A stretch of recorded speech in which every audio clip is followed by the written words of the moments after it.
Alors, Voilà, comme vous le savez, nous avons commencé dimanche passé un nouveau thème pour ce mois avec le pasteur Abraham et c'était vraiment un temps formidable. C'était un séminaire puissant. Personnellement, ça m'a touchée et ça m'a fortifiée dans la question de l'évangélisation.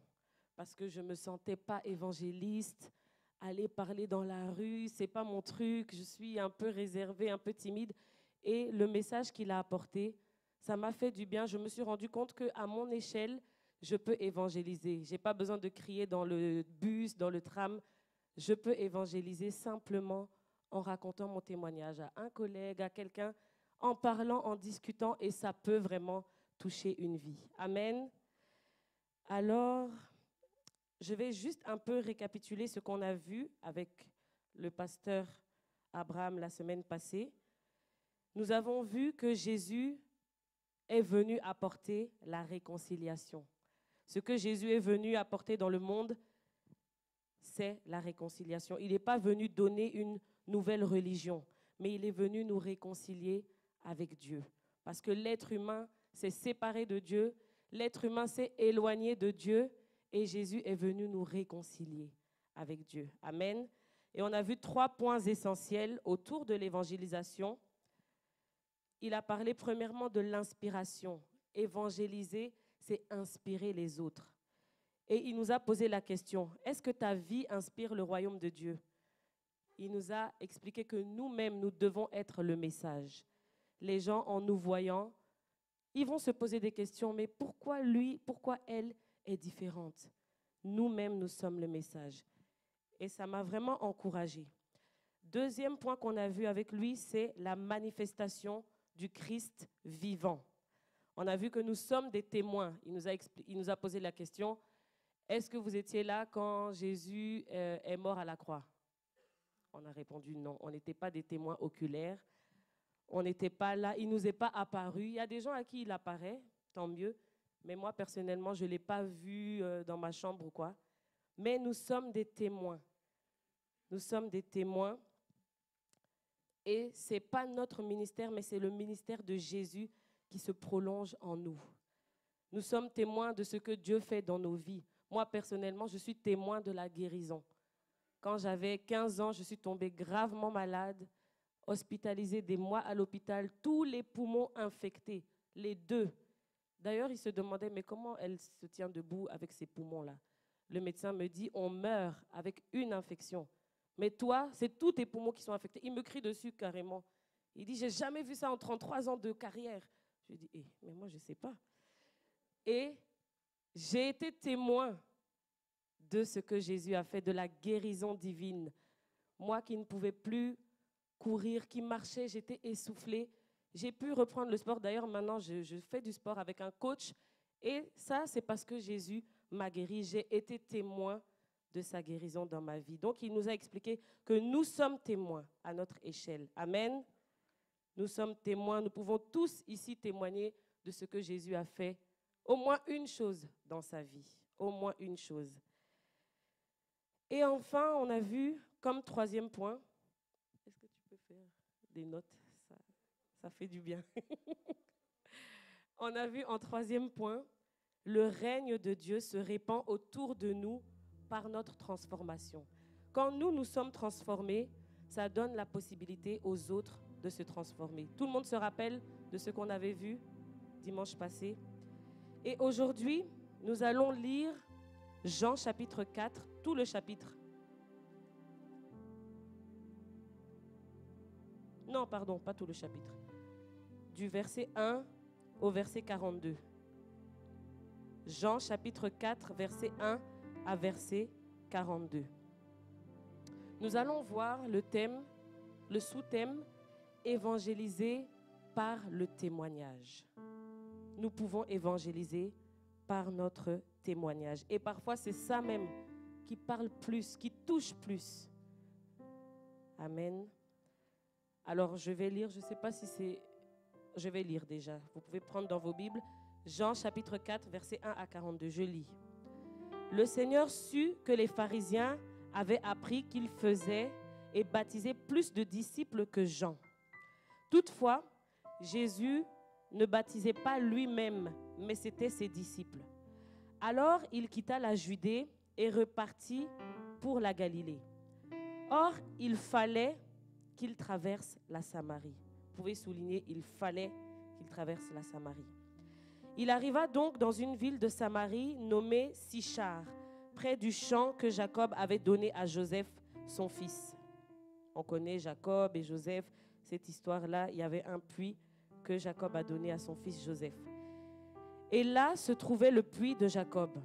Jésus, fatigué du voyage, vous pouvez souligner aussi, fatigué du voyage, était assis au bord du puits. C'était environ la 6e heure. Une femme de Samarie vint puiser de l'eau. Jésus lui dit, « Donne-moi à boire. » Car ses disciples étaient allés à la ville pour acheter des vivres. La femme samaritaine lui dit, « Comment toi qui es juif, me demandes-tu à boire à moi qui suis samaritaine ?» Les Juifs, en effet, n'ont pas de relation avec les Samaritains. Vous pouvez souligner aussi, ils n'ont pas de relation avec les Samaritains. Jésus lui répondit, « Si tu connaissais le don de Dieu, et qui est celui qui te dit, « Donne-moi à boire », c'est toi qui lui aurais demandé à boire, et il t'aurait donné de l'eau vive. « Seigneur, lui dit-elle, tu n'as rien pour puiser, et le puits est profond. D'où aurais-tu donc cette eau vive? Es-tu plus grand que notre père Jacob, qui nous a donné ce puits et qui en a bu lui-même, ainsi que ses fils et ses troupeaux? » Jésus lui répondit, « Quiconque boit de cette eau aura encore soif. Mais celui qui boira de l'eau que je lui donnerai n'aura jamais soif. Et l'eau que je lui donnerai deviendra en lui une source d'eau qui jaillira jusque dans la vie éternelle. » La femme lui dit, « Seigneur, donne-moi cette eau, afin que je n'ai plus soif et que je ne vienne plus puiser ici. » « Va, lui dit-il, appelle ton mari et reviens ici. » La femme répondit, « Je n'ai pas de mari. » Jésus lui dit, « Tu as bien fait de dire, je n'ai pas de mari. Car tu as eu 5 maris, et celui que tu as maintenant n'est pas ton mari. En cela, tu as dit vrai. » « Seigneur, lui dit la femme, je vois que tu es prophète. Nos pères ont adoré sur cette montagne, et vous dites, vous, que l'endroit où il faut adorer est à Jérusalem. Femme, lui dit Jésus, crois-moi, l'heure vient où ce ne sera ni sur cette montagne, ni à Jérusalem que vous adorerez le Père. Vous adorez ce que vous ne connaissez pas. Nous adorons ce que nous connaissons, car le salut vient des Juifs. Mais l'heure vient, et c'est maintenant, où les vrais adorateurs adoreront le Père en esprit et en vérité, car ce sont de tels adorateurs que le Père recherche. Dieu est esprit, et il faut que ceux qui l'adorent en esprit et en vérité. C'est un verset qu'on connaît. La femme lui dit, « Je sais que le Messie vient, celui qu'on appelle Christ. Quand il sera venu, il nous annoncera tout. » Jésus lui dit, « Je le suis, moi qui te parle. » Alors arrivèrent ses disciples qui furent étonnés de ce qu'il parlait avec une femme. On peut souligner ça aussi. Ils furent étonnés de ce qu'il parlait avec une femme. Toutefois, aucun ne dit, « Que demandes-tu ou de quoi parles-tu avec elle ?» La femme laissa donc sa cruche, s'en alla dans la ville et dit aux gens, « Venez voir un homme qui m'a dit tout ce que j'ai fait. Ne serait-ce pas le Christ ?» Ils sortirent de la ville et vinrent vers lui. Pendant ce temps, les disciples le priaient en disant, « Rabbi, mange !» Mais il leur dit, « J'ai à manger une nourriture que vous ne connaissez pas. » Les disciples se disaient donc les uns aux autres, « Quelqu'un lui aurait-il apporté à manger ?» Jésus leur dit, « Ma nourriture est de faire la volonté de celui qui m'a envoyé et d'accomplir son œuvre. Ne dites-vous pas qu'il y a encore 4 mois jusqu'à la moisson? Eh bien, je vous le dis, levez les yeux et regardez les champs qui sont blancs pour la moisson. Déjà le moissonneur reçoit un salaire et amasse du fruit pour la vie éternelle, afin que le semeur et le moissonneur se réjouissent ensemble. Car en ceci, ce qu'on dit est vrai. L'un sème, l'autre moissonne. Je vous ai envoyé moissonner ce qui ne vous a coûté aucun travail. D'autres ont travaillé et c'est dans leur travail que vous êtes entrés. » Amen.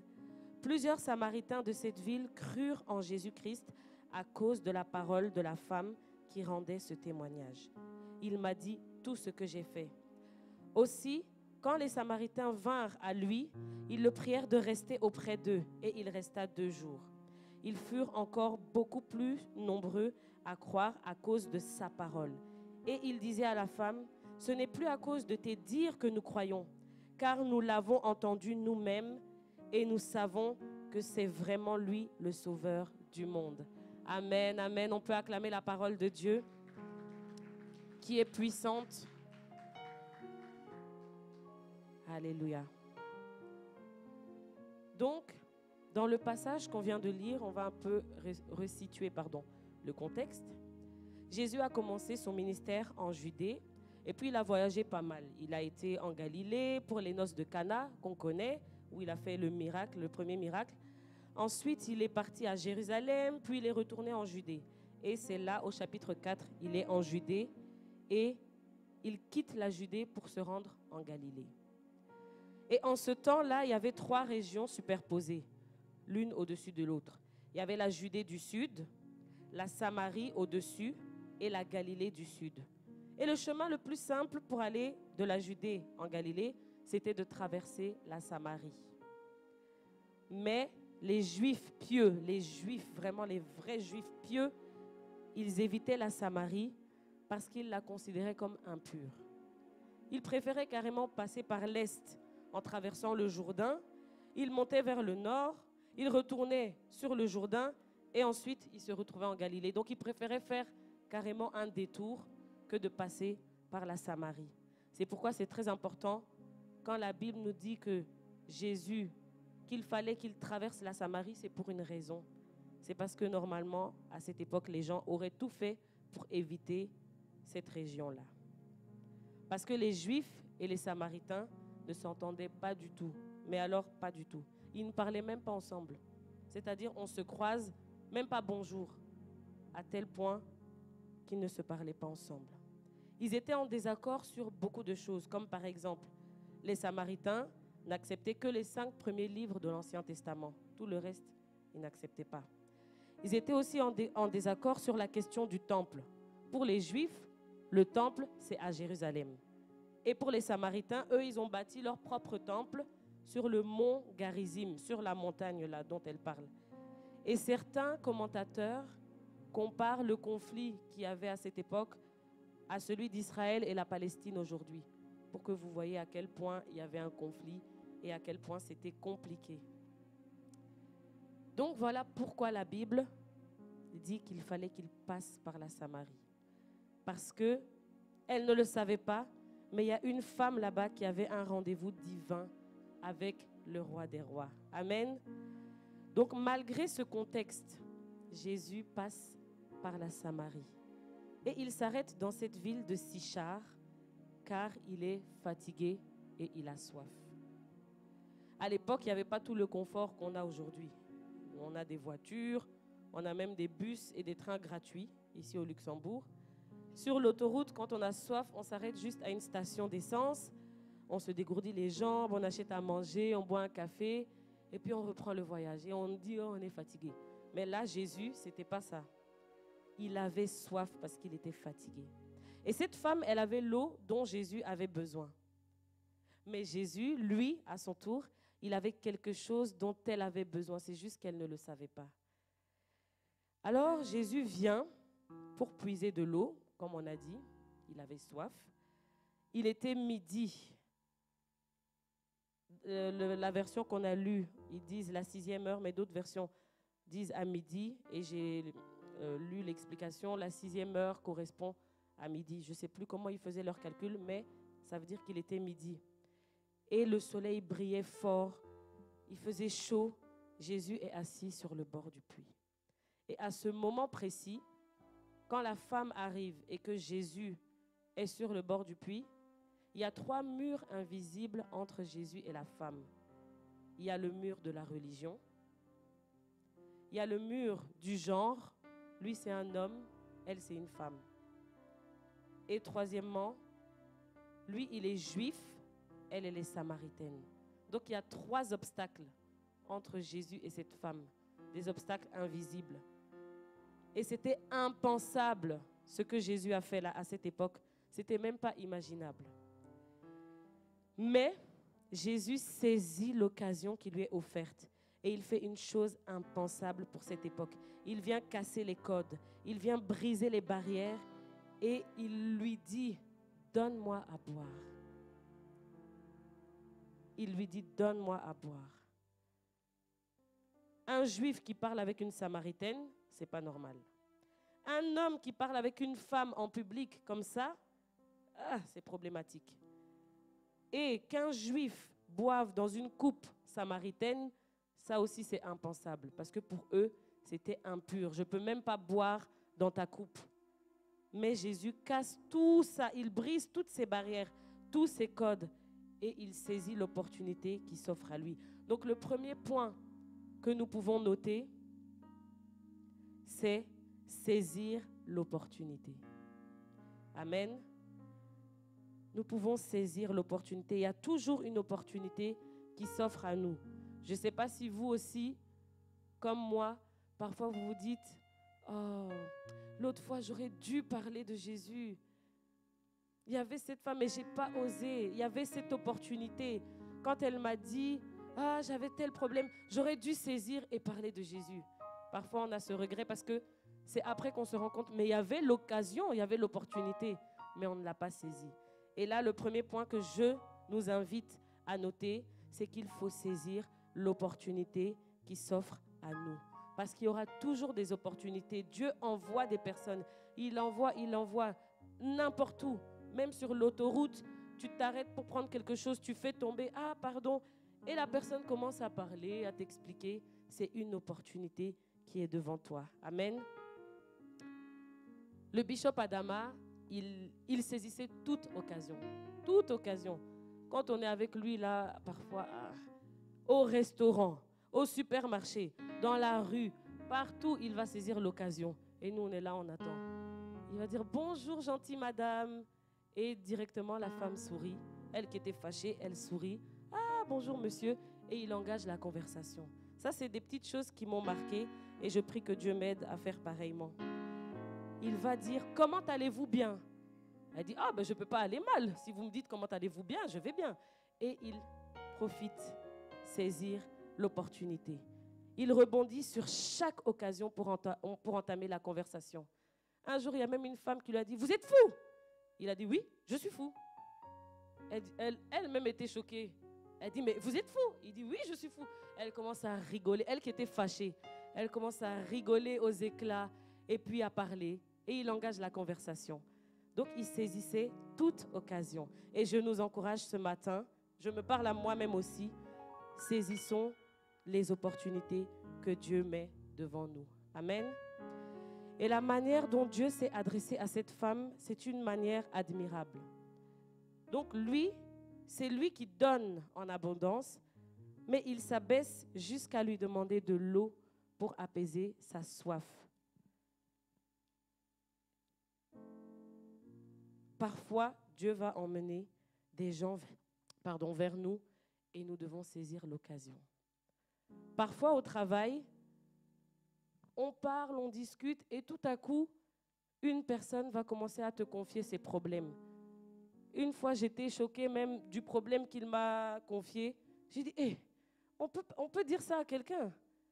Problème vraiment personnel. J'ai dit, bon, moi je vais prier pour toi.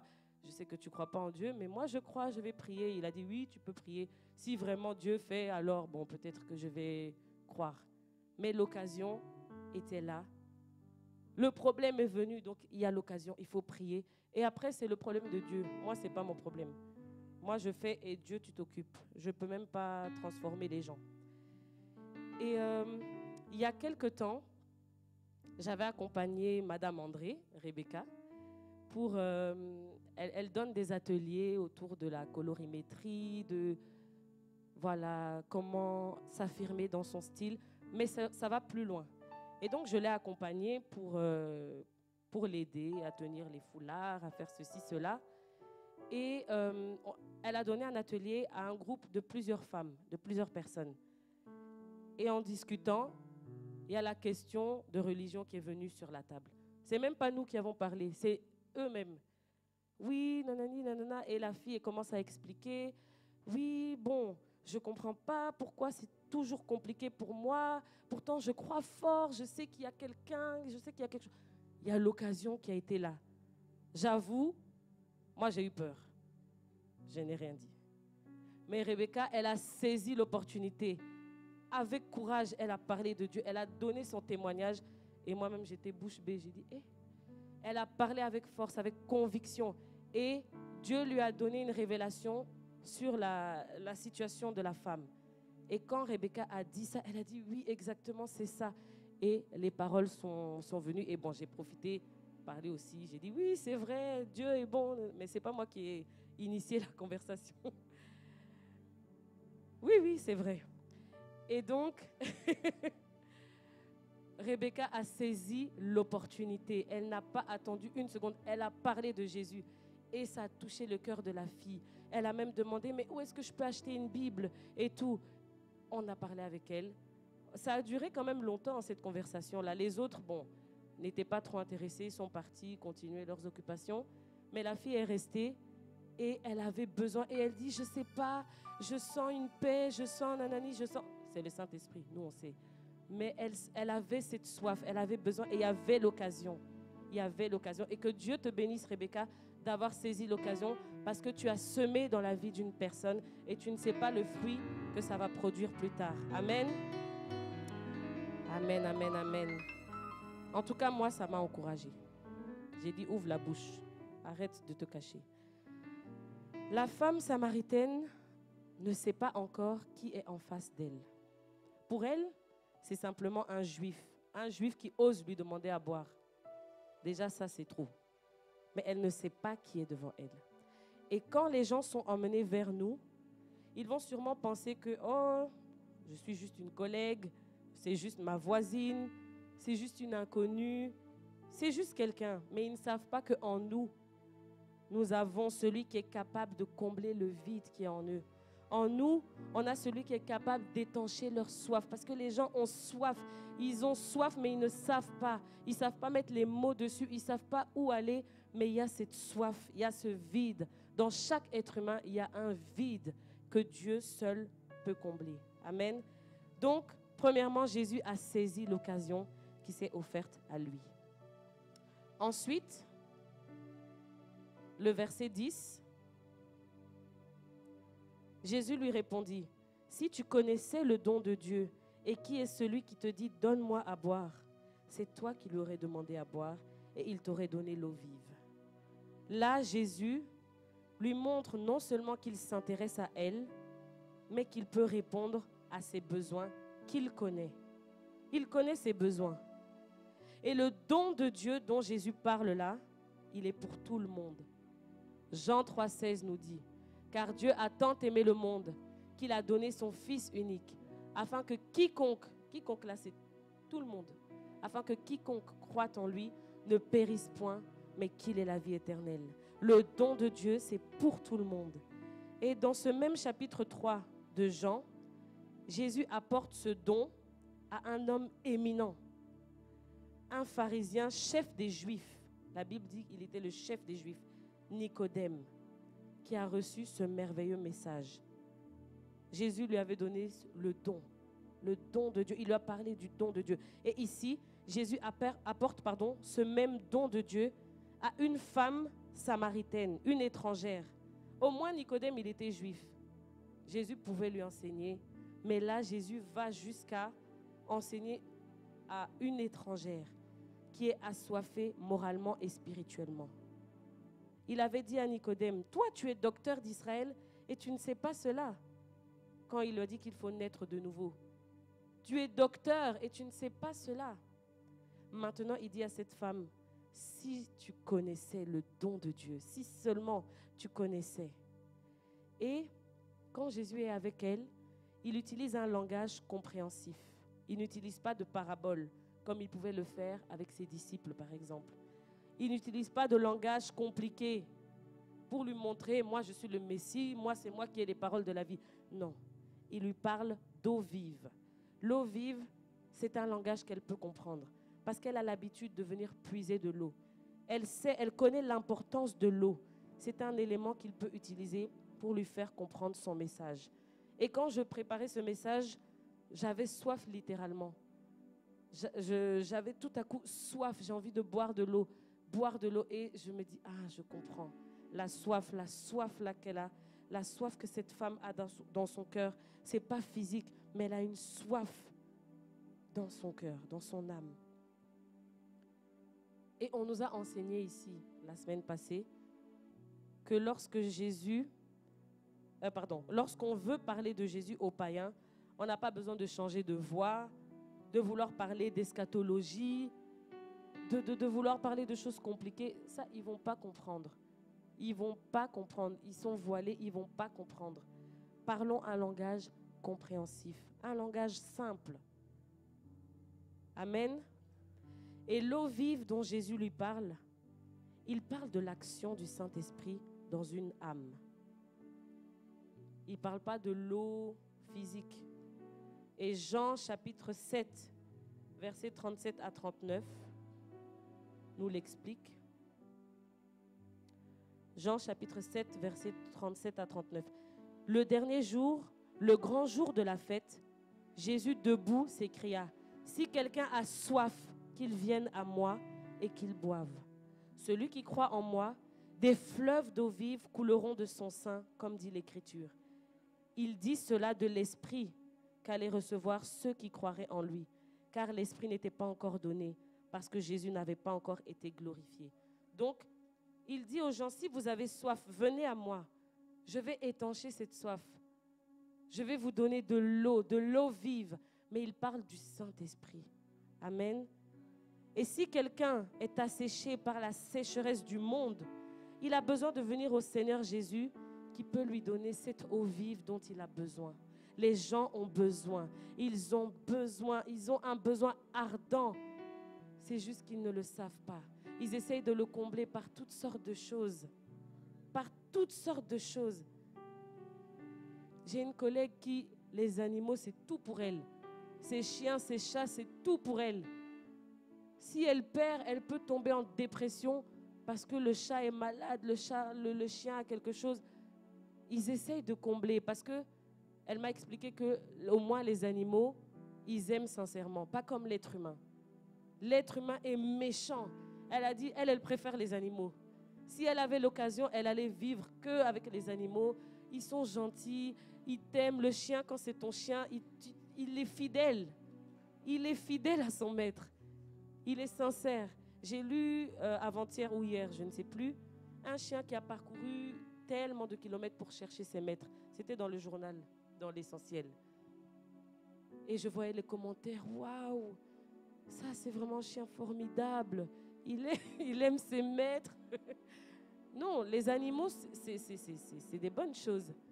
Mais on ne peut pas mettre tout son amour, tout sur les animaux. Et une fois qu'ils ne sont plus là, on est en dépression. Non, il y a quelqu'un qui peut combler ce vide-là qu'il y a en nous. Il y a quelqu'un qui peut guérir la méchanceté des hommes. Parce que oui, les gens sont méchants, le monde est méchant, c'est vrai. Mais il y a quelqu'un qui peut combler, qui peut guérir. Amen. Donc, il y a un travail qui s'opère dans la vie de cette femme. Au début, quand Jésus lui parle de l'eau vive, elle pense aux choses terrestres. Elle pense que c'est l'eau. L'eau, cette eau-là, quand on a soif, on la boit et ça étanche la soif. D'ailleurs, j'ai soif. Excusez-moi. Ça fait du bien. Elle pense que Jésus lui parle de cette eau. Mais Jésus insiste et il lui dit ce qu'il est en mesure de lui donner. Alors la Samaritaine commence à avoir soif. Il y a quelque chose qui se fait en elle. Elle sent qu'elle a besoin de cette eau vive. Elle dit, c'est elle maintenant qui lui dit, ah, donne-moi de cette eau. Quand elle entend Jésus lui parler, il y a quelque chose qui se crée en elle, une soif qui se crée en elle. Et là, elle lui dit, donne-moi de cette eau. Elle se rend compte que c'est elle qui a besoin de ce que lui, il propose. Et là, Jésus se présente comme la source de vie. Amen. Et nous, aujourd'hui, nous avons Jésus en nous. Son esprit habite en nous. Merci. Aujourd'hui, nous avons Jésus en nous. Donc, la source, nous l'avons en nous. Il habite en nous.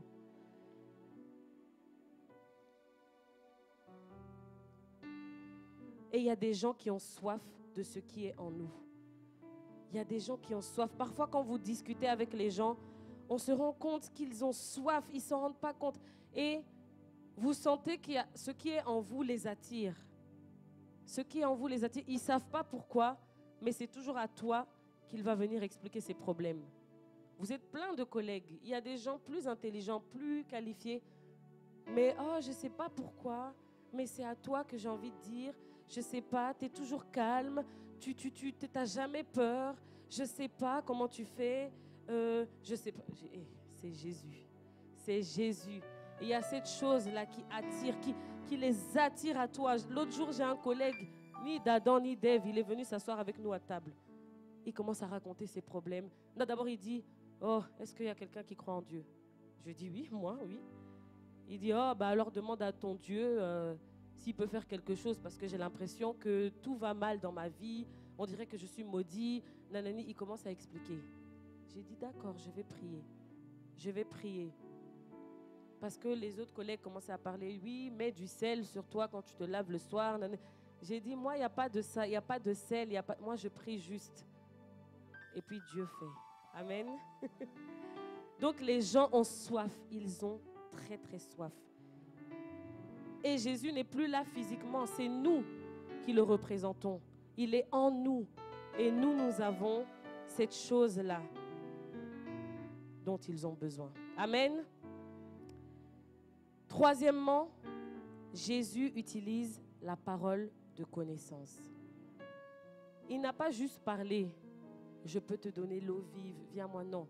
Il utilise la parole de connaissance. Elle croit qu'elle parle à un simple juif, mais là, il y a quelqu'un qui commence à lui raconter sa vie. Celui-là avec qui tu es, ce n'est pas ton mari. Et tu as eu 5 maris. Et là, elle-même dit, je vois que tu es prophète. Dans cette aventure de l'évangélisation, on a absolument besoin du Saint-Esprit. Par notre propre force et notre propre intelligence, on sera limité. On sera limité, mais en collaboration avec le Saint-Esprit, on pourra toucher et impacter. Parce que c'est le Saint-Esprit qui pourra nous donner la stratégie, au cas par cas. Avec telle personne, cette stratégie. Avec telle autre, une autre stratégie. Il n'y a pas de stratégie à utiliser pour tous. Non, il donne la stratégie au cas par cas. Amen. C'est le Saint-Esprit qui pourra nous aider. C'est lui qui va mettre en nous des paroles de sagesse. On se retrouve à dire des paroles, tu sens que ce n'est pas toi, ce n'est pas ton intelligence. Et ça va en plein dans le mille. La personne est apaisée. La personne qui était déprimée, d'un coup, elle ne sait pas ce qui se passe, mais il y a une paix qui vient. Le Saint-Esprit, utilise ta bouche, il te donne des paroles de sagesse. Il peut te donner des paroles de connaissance. Tu es là, tu ne connais pas la vie de la personne, mais tu lui dis, tu es passé par telle épreuve, tu as vécu telle chose. Et la personne commence à pleurer, elle ne comprend pas. Mais qui t'a dit? Comment tu sais? Tu es voyante? Non, non, non. C'est le Saint-Esprit en toi qui est capable de faire ces choses. Il est capable. Tu parles avec la personne et il va te dire, elle a mal au genou. Elle a mal au genou. Même toi, tu vas commencer parfois à avoir mal au genou. Et tant que tu ne pries pas, tu as mal. Et donc, tu pries pour la personne et la douleur quitte. Oh, mais comment tu savais? C'est le Saint-Esprit. Et dans cette aventure, on a absolument besoin. On a vraiment besoin du Saint-Esprit pour cette œuvre. C'est lui qui convainc. C'est lui qui touche les cœurs de la personne. Parce que qui va convaincre de péché si ce n'est le Saint-Esprit? Comment la personne va comprendre qu'elle a besoin de Jésus? Jésus, il est esprit et vie. C'est esprit et vie. On ne peut pas comprendre avec la propre intelligence. Avec l'intelligence, on rentre dans les débats de guerre de religion. Oh, mais vous faites comme ça, nous faites... C'est par l'Esprit qu'on peut comprendre. Même nous tous ici, si on donne le micro à chacun, c'est parce que le Saint-Esprit vous a convaincu un jour. Moi, personnellement, le Saint-Esprit m'a convaincu un jour. Un jour, c'est comme si le voile s'est levé. Je me suis rendu compte de mon état de pécheur. Moi, je pensais que, comme je faisais tout pour ne pas faire les grands péchés qu'on cite, moi, je pensais que ça allait. Mais Dieu me fait comprendre, quand j'ai eu ma rencontre avec Dieu, il est tellement saint que tu te sens sale à côté de lui. Tu te rends compte de ton état. Non, je suis pécheur et tu pleures. En tout cas, c'est le Saint-Esprit qui m'a convaincu. Et c'est lui qui pourra le faire dans la vie de tout un chacun. Amen. Donc, nous avons besoin du Saint-Esprit. Nous avons besoin de prier, de parler en langue, d'avoir une communion avec Dieu pour être utilisé par le Saint-Esprit. Parce que sans lui, on ne peut rien faire. Sans lui-même, je ne pouvais pas me tenir devant vous pour parler. Tellement j'étais timide. Même à l'école, quand on avait les exposés à faire, je m'entraîne à la maison devant le miroir, je parle très bien. Arrivé devant la classe, aïe. Je sais plus, et voilà, je perds des points. Parce que j'étais tellement timide, je tremblais. Si on m'avait dit à cette époque, oh, toi tu vas prêcher, je vais dire, mais ça va pas. Non, je peux pas. Mais c'est le Saint-Esprit qui donne la capacité. C'est le Saint-Esprit qui donne l'audace. C'est le Saint-Esprit qui nous aide. Comme Rebecca, lorsqu'on a eu le cas, elle a eu l'audace. Et elle a parlé avec ferveur, avec autorité, avec... Toi-même, tu vas dire Amen. C'était le Saint-Esprit qui l'a utilisé. Amen. Et 1 Corinthiens 12, verset 3 nous dit que sans le Saint-Esprit, personne ne peut confesser que Jésus-Christ est Seigneur. Personne. Allez dire à quelqu'un d'une autre religion que vous connaissez, dis-lui, dis Jésus-Christ est Seigneur, il va te dire jamais. C'est que par le Saint-Esprit qu'on a la révélation et qu'on peut affirmer que Jésus-Christ est Seigneur. Amen. Le Saint-Esprit convainc. Je me souviens quand on était à la rue de Strasbourg, on avait eu le prophète Ngawala qui était venu et j'avais profité de l'occasion pour inviter une amie de Bruxelles avec son mari. C'était son fiancé à l'époque. Ils sont venus. Bon, lui, il ne croit pas en Dieu. C'est clair et net, il ne croit pas en Dieu. Il se moquait même. Mais il ne sait pas comment expliquer. Il s'est retrouvé à pleurer. Il ne sait pas ce qui s'est passé. Lui-même, il dit, je ne comprends pas, qu'est-ce qui se passe? Et lui-même, il dit, oh, je regrette tout le mal que j'ai dit de Dieu. Oh, Dieu existe. Oh, il a eu quelque chose. Quelque chose s'est passé. Et c'est le Saint-Esprit qui l'a convaincu. Personne n'est venu lui dire. Le Saint-Esprit l'a convaincu. Lui-même, il dit, oh, comment j'ai pu parler comme ça de Dieu? Il explique qu'il est allé voir une voyante qui lui a dit n'importe quoi. Elle lui a dit des bêtises. Il a perdu son argent. Mais quand il était venu à cette réunion-là, il a rencontré le vrai Dieu qui a su parler à son âme, qui a su parler à son cœur. Amen. C'est seulement le Saint-Esprit qui peut le faire. Quatrièmement, Jésus parle à sa conscience, mais sans la juger. Ne jugeons pas. Ne jugeons pas, ne jugeons pas, ne jugeons pas. Parce qu'en jugeant là, on les éloigne, on les rapproche pas. Jésus sait très bien qu'elle n'a pas de mari. Il le sait. Mais il lui dit, va chercher ton mari. À cette époque, les Juifs, ils acceptaient 2 ou 3 mariages, tout au plus. Et si les Samaritains avaient les mêmes règles, cette femme devait être très, très mal vue. De plus, l'homme avec qui elle vivait au moment où Jésus lui parle, ce n'était même pas son mari. Est-ce que c'était quelqu'un de célibataire avec qui ils se sont mis ensemble? Ou est-ce que c'était un homme marié qui commettait l'adultère avec elle? On ne sait pas. Mais en tout cas, ce n'était pas son mari. Mais Jésus ne s'arrête pas à cette réalité. Amen. Jésus ne s'arrête pas. Cette femme avait peut-être perdu certains de ses maris par décès. On ne sait pas. ou alors peut-être qu'elle avait été abandonnée par certains d'entre eux, car en principe, à cette époque, c'était les hommes qui décidaient de répudier leur femme. Donc peut-être que un ou deux de ses maris l'a répudiée, ou 2, 3 de ses maris sont morts, on ne sait pas. Mais dans tous les cas, Jésus ne l'a pas jugée. Il a atteint sa conscience en lui disant « Va chercher ton mari ». Mais il ne l'a pas jugée. Il lui a dit « Va chercher ton mari et ensuite reviens ici ». Donc, il est en train de l'inviter. Il parle à sa conscience « Va chercher ». Elle-même, elle sait qu'elle n'a pas de mari. Et ensuite, reviens ici. Donc, il l'invite à revenir. La grâce est disponible. Il l'attire à la grâce. Donc, elle reconnaît son état.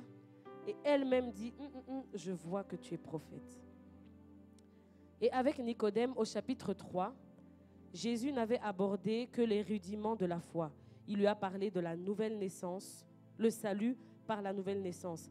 Mais avec cette femme, il va plus loin et il lui apporte la révélation du Père qui cherche des vrais adorateurs. Selon la personne, le Saint-Esprit va conduire les choses.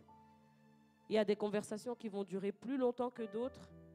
Il y a des conversations qui iront plus en profondeur que d'autres. C'est au cas par cas. Mais nous avons besoin du Saint-Esprit pour qu'il nous conduise dans toutes ces choses-là. Elle reconnaît que celui qui est en face d'elle a quelque chose de spécial. Et ensuite, elle lui pose la question sur le lieu d'adoration. Parce que ce n'est pas dès qu'on va parler à quelqu'un que oui, elle va accepter Jésus directement. Non, parfois, ils nous conduisent dans des questions et nous-mêmes, on n'a pas de réponse. Parfois, c'est des questions difficiles. Elle va commencer à poser la question à Jésus. Où est-ce qu'on doit adorer? Comme les Samaritains ne venaient pas célébrer à Jérusalem, ils avaient leur mont là, leur temple là-bas. Là, elle pose à Jésus un choix entre deux lieux de culte. Mais Jésus lui dit, l'heure vient où la vraie adoration ne sera plus liée à un lieu. La vraie adoration, ce n'est plus lié à un lieu. Et c'est une révélation qu'il lui apporte. Amen. Parfois encore, avec les collègues, ça nous arrive souvent de parler de religion. Et ce n'est même pas moi qui apporte le sujet à table, c'est eux. Parce qu'ils ont besoin, ils veulent comprendre. Alors ils demandent, mais toi, tu es de quelle religion? C'est quoi votre signe? Est-ce que vous avez un Jésus qui est dans votre église? Ou bien, c'est quoi votre signe? Comment tu pries? C'est quoi la bonne formule? Tu pries dans quelle position? Qu'est-ce que tu dis quand tu pries? Donc les gens, ils cherchent la formule. Ils cherchent ce qu'il faut faire exactement. Mais là, Jésus révèle à la femme que la vraie adoration, elle se fait en esprit et en vérité. Ce n'est pas un lieu, ce n'est pas une position, ce n'est pas une façon de prier. C'est en esprit et en vérité. Amen. Il lui dit qu'elle adore. En vrai, elle adore. Mais elle ne connaît pas celui qu'elle adore. Et ce n'est que par l'esprit qu'on peut le faire. Amen. Donc jusque-là, pour elle, elle n'a plus un simple juif en face d'elle, mais pour elle, elle a un prophète devant elle. Et elle dit à ce prophète-là, entre guillemets, qu'elle attend le Messie. Elle attend. Mais le Messie est là. Il est devant elle. Et il lui dit clairement, ce Messie-là que tu attends ardemment, mais je suis là en face de toi, c'est moi, je le suis. Et quand il lui dit ça, là, elle laisse sa cruche. Elle laisse sa cruche et elle court dans la ville. Elle crie, elle parle aux gens. J'ai enfin trouvé la réponse aux besoins profonds de mon âme. Maintenant, elle désire rendre témoignage autour d'elle parce qu'elle a trouvé Jésus-Christ.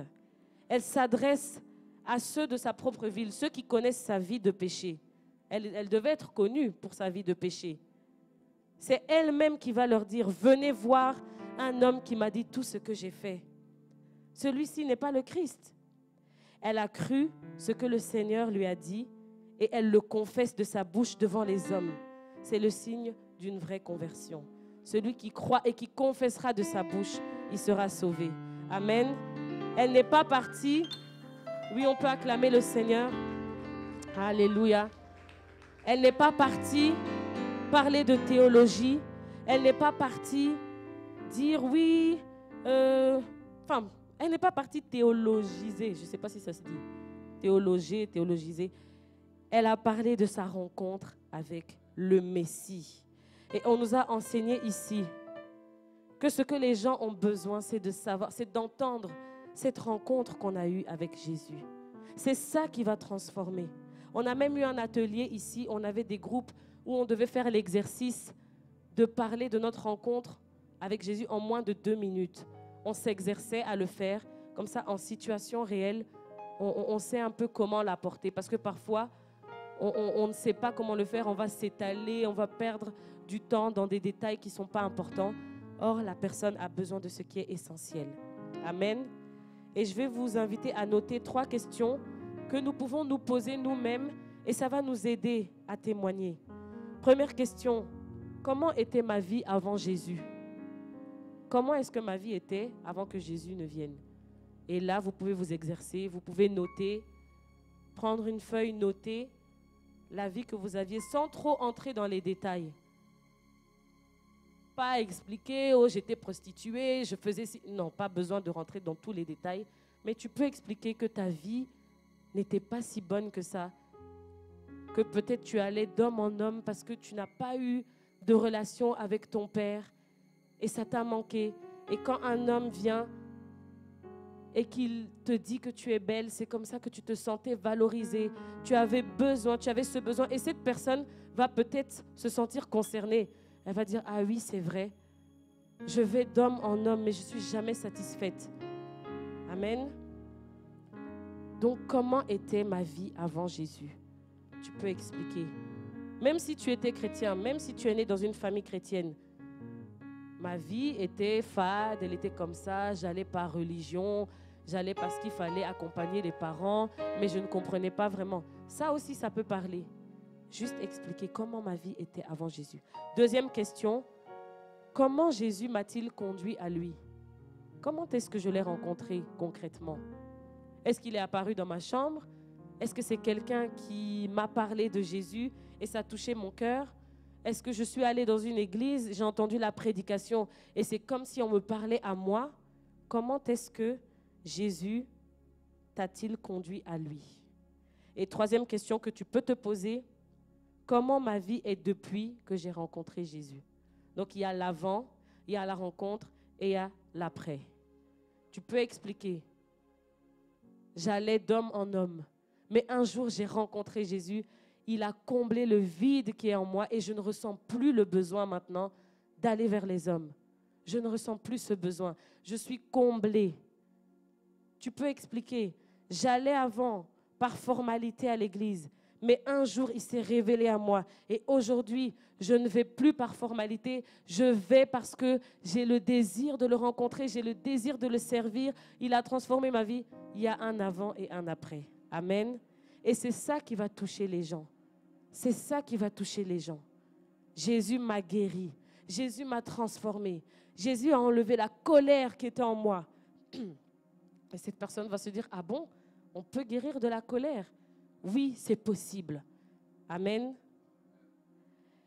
Donc, cette femme a conduit plusieurs personnes à Jésus par le témoignage qu'elle a rendu.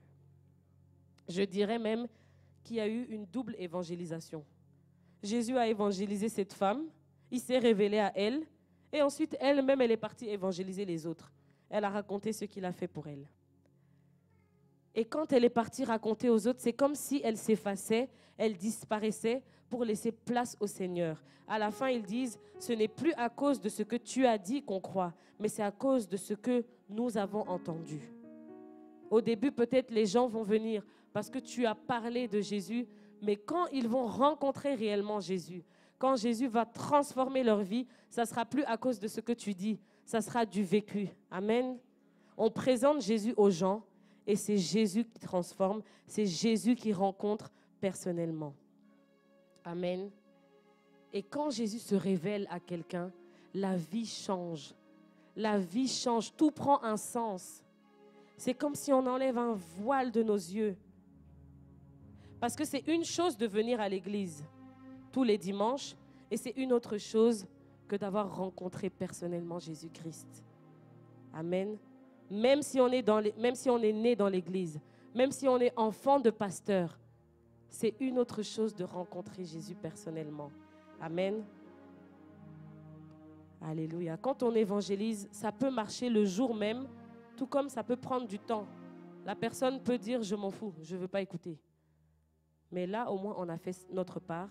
C'est un investissement, il ne faut pas qu'on se décourage. Tati m'expliquait qu'elle avait une amie dans son école quand elle était en secondaire. Son amie croyait en l'univers, mais il ne fallait pas lui parler de Jésus. Si tu parles de Jésus, elle n'est pas d'accord. Et un jour, Tatiana lui parlait de Jésus, elle essayait d'expliquer. Un jour, elle l'a invitée à l'église, un vendredi. On était à rue de Strasbourg, je me souviens. La fille est venue et on faisait la louange simplement, on chantait nos chants habituels. Elle s'est mise à pleurer, elle ne comprenait pas pourquoi. Elle s'est mise à pleurer, pleurer, pleurer. Et maintenant, à l'école, quand il y a une situation, elle demande à Tati, est-ce que tu peux prier pour moi? Parce que quand tu pries, je ne sais pas, je me sens rassurée. Et donc, Tatiana, elle priait, mais elle n'était pas encore convertie. Et aujourd'hui, Tatiana me dit que cette fille, elle a donné sa vie à Jésus, elle est mariée à un chrétien et tous les deux servent Dieu dans une église ici au Luxembourg. Amen. Donc, quand on sème, on ne sait pas quand est-ce que ça va porter du fruit, mais au moins on a semé. Et il l'a dit dans sa parole, que l'un sème et l'autre moissonne. Peut-être que toi, ta parole, c'est la semence. Quelqu'un d'autre va parler d'autre chose. Quelqu'un d'autre va arroser. Et un jour, ça va porter du fruit. Amen. Donc, soyons encouragés. Ne soyons pas découragés quand les gens nous rejettent parce que c'est Jésus qui le rejette. Mais un jour, ça peut porter du fruit. Amen. Et la connaissance de Jésus progresse dans la vie de cette femme. D'abord, elle voit Jésus comme un simple juif, ensuite comme un prophète, ensuite comme le Messie, et enfin, il deviendra pour elle et ceux qui ont cru le sauveur du monde. Alléluia. Au verset 42, il dit « Et nous savons que c'est vraiment lui, le sauveur du monde. » Alléluia. Et le dernier point que je note, c'est que Jésus était motivé par l'amour. C'est l'amour qui a conduit Jésus vers la Samarie. Sachant le contexte de l'époque, ça pouvait être que l'amour. C'est l'amour qui a conduit Jésus à lui parler sans la juger. Et on a vu avec le pasteur Richard que la base de tout ministère, c'est l'amour. Que ce soit la prophétie, quel que soit le ministère, la base, ça doit être l'amour. Amen. Et 1 Corinthiens chapitre 13, versets 1 à 3, c'est un verset qu'on connaît. « Quand je parlerai la langue des hommes et des anges, si je n'ai pas l'amour, je suis du bronze qui résonne ou une cymbale qui retentit. Et quand j'aurai le don de prophétie, la science de tous les mystères et toute la connaissance, quand j'aurai même toute la foi jusqu'à transporter des montagnes, si je n'ai pas l'amour, je ne suis rien.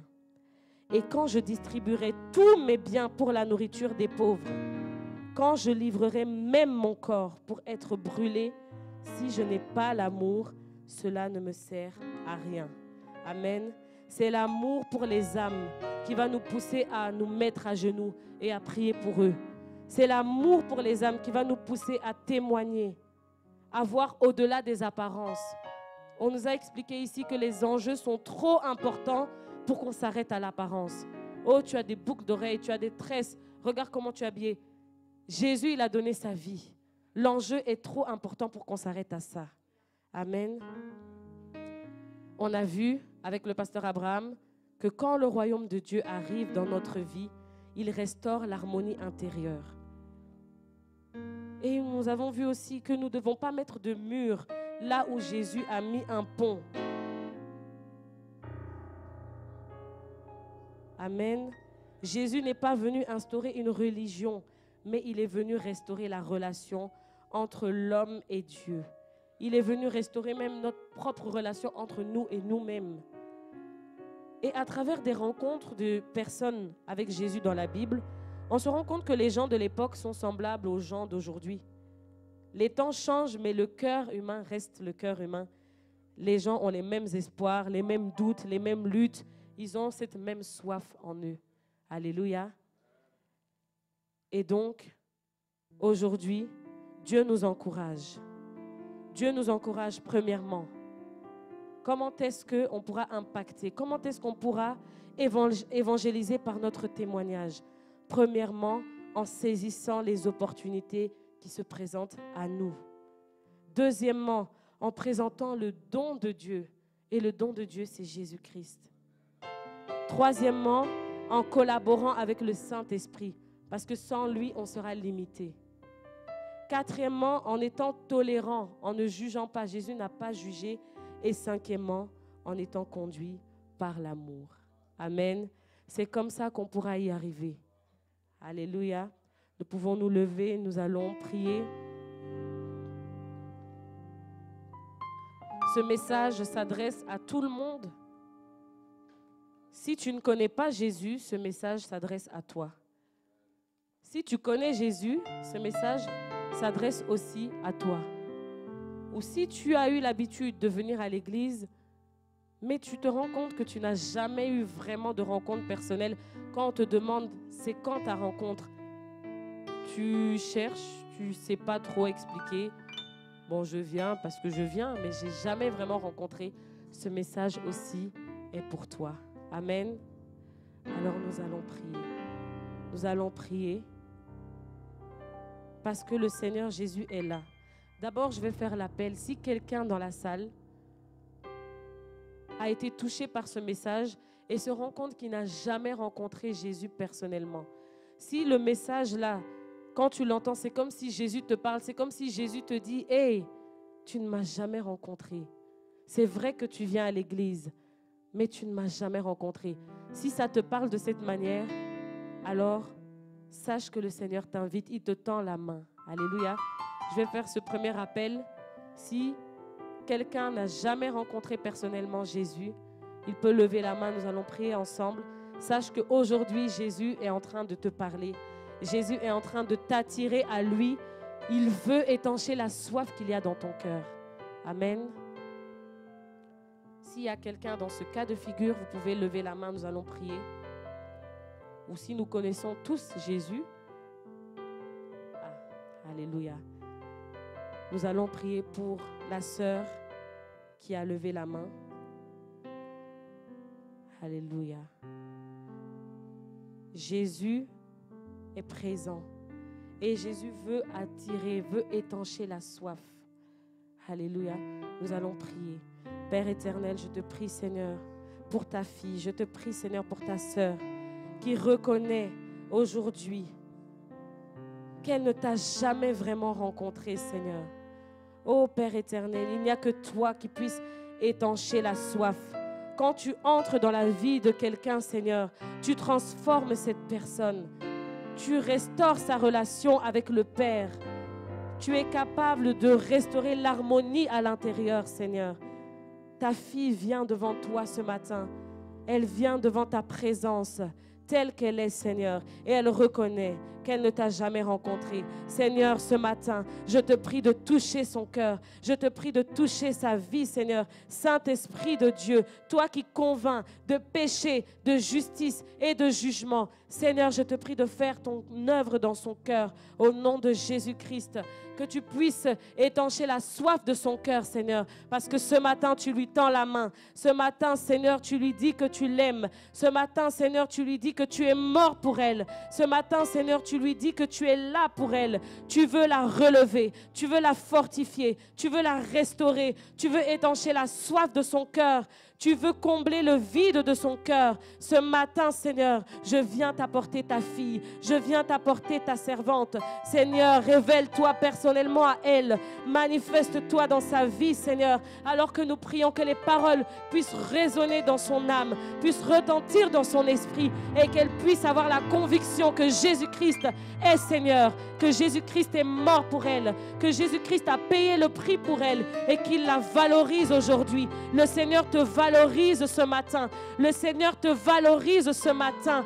Tu as de la valeur aux yeux de Dieu. Tu as de la valeur aux yeux de Dieu. Même si les hommes ne te considèrent pas, même si les hommes te minimisent, le Seigneur te dit ce matin, tu as de la valeur à mes yeux. Tu as du prix à mes yeux. C'est pour toi que j'ai donné ma vie. C'est pour toi que je suis mort sur la croix. Parce que je t'aime.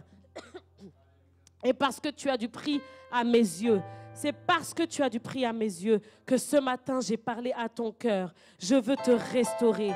Je veux combler ce vide qu'il y a en toi. Je veux le combler. Je veux le combler parce que personne d'autre que moi ne pourra te combler. Aucun homme ne pourra combler ce vide, même pas tes enfants. Ils ne pourront pas combler ce vide, même pas les frères et sœurs à l'église ne pourront pas combler ce vide. Il n'y a que moi. Et ce matin, je veux étancher ta soif. Ce matin, je veux combler ce vide. Ce matin, je veux te relever. Ce matin, je veux te restaurer. Ce matin, je suis là. Je te tiens par la main. Je te restaure. Je te renouvelle. Parce que tu as du prix à mes yeux. Oh, si je devais mourir rien que pour toi, je le ferais. Parce que je t'aime. Je t'aime d'un amour éternel. Je t'aime d'un amour éternel, dit le Seigneur ce matin.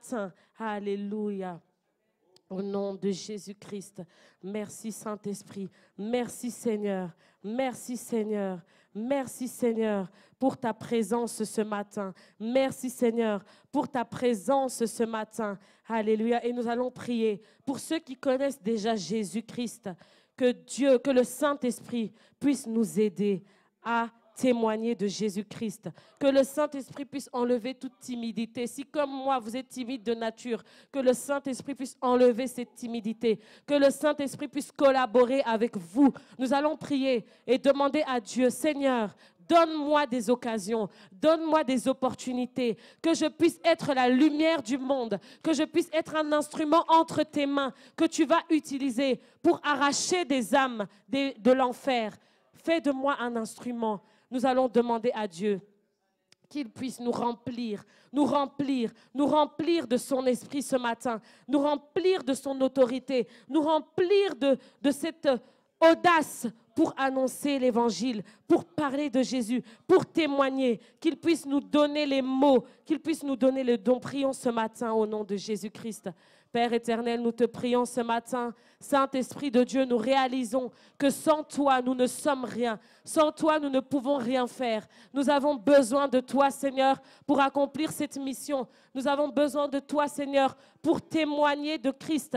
Nous avons besoin de toi, Seigneur, pour parler avec audace. Nous avons besoin de toi, Seigneur, pour que la peur s'en aille de nos vies. Ô Saint-Esprit de Dieu, ce matin, je suis là devant toi et je te prie de me remplir. Remplis-moi, aide-moi, aide-moi Saint-Esprit, aide-moi Seigneur, aide-moi Seigneur à ne pas regarder à mes faiblesses, à ne pas regarder à mes manquements, mais à collaborer avec toi, à aller avec la force que tu me donnes pour accomplir ton ministère, pour accomplir des exploits au nom de Jésus-Christ.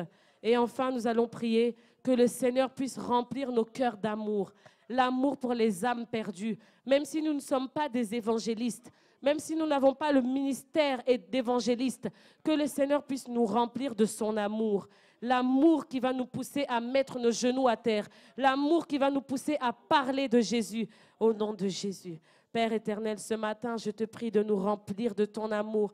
Oh Seigneur, j'ai besoin de ton amour, que je puisse être conduite par ton amour, que je puisse marcher dans l'amour, marcher par l'amour, faire les choses avec amour, faire les choses avec amour. Parce que tu as dit dans ta parole que quelle que soit la chose que nous fassions, si nous ne sommes pas conduits là par l'amour, ça ne sert à rien. Ce matin, Seigneur, j'ai besoin de ton amour. Mets en moi, Seigneur, l'amour pour les âmes perdues. Mets en moi, Seigneur, l'amour. Mets en moi, Seigneur, l'amour pour les gens. Mets en moi, Seigneur, l'amour pour ceux qui ne te connaissent pas. Afin, Seigneur, que je puisse prier pour eux. Afin que je puisse témoigner au nom de Jésus-Christ.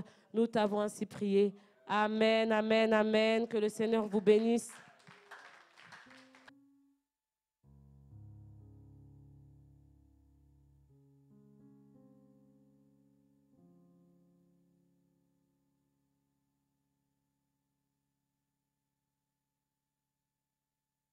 Merci éternel, mon Dieu. Merci Seigneur.